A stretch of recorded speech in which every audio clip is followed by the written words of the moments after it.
এই যে প্রবাসী ভাইয়ারা কেউ বিয়ে করে বউ বাড়িতে রেখে বিদেশ যাবেন না, বুঝছেন?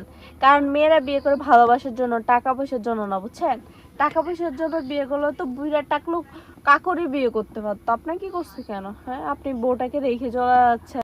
শুধু বিয়ে করব বললে হবে? সাহস থাকলে ঘটক পাঠাও, বুঝছো? দেখি তোমার কতটুকু সাহস। একদম বাড়িতে ঘটক পাঠাও, দেখি মাটির ঘরের মেয়েকে বিয়ে করার সাহস আছে কিনা তোমার। নাই নাই, গরিব মেয়েদেরকে কেউ বিয়ে করে না, বুঝছো? সঠিক। প্রবাসীকে বিয়ে করা উচিত নাকি সরকারি চাকরিজীবীকে বিয়ে করা উচিত বুঝতেছি না। প্রবাসীরা বছরে 2 বার আসে বাড়িতে, আর যারা সরকারি চাকরিজীবী ওরা 6 মাসে একবার আসে। তাহলে তো এটাই ভালো, টাকা কম হলেও ভালোবাসা ঠিকঠাক পাওয়া যায়। এগুলো প্রবাসী দিয়ে হবে না আসলে।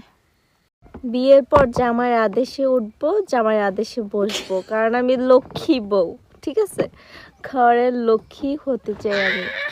প্রবাসীর বউ হইলে তো কোনো কথাই নাই, আর সেনাবাহিনী আর্মির বউ হইলে তো ও মাই গড।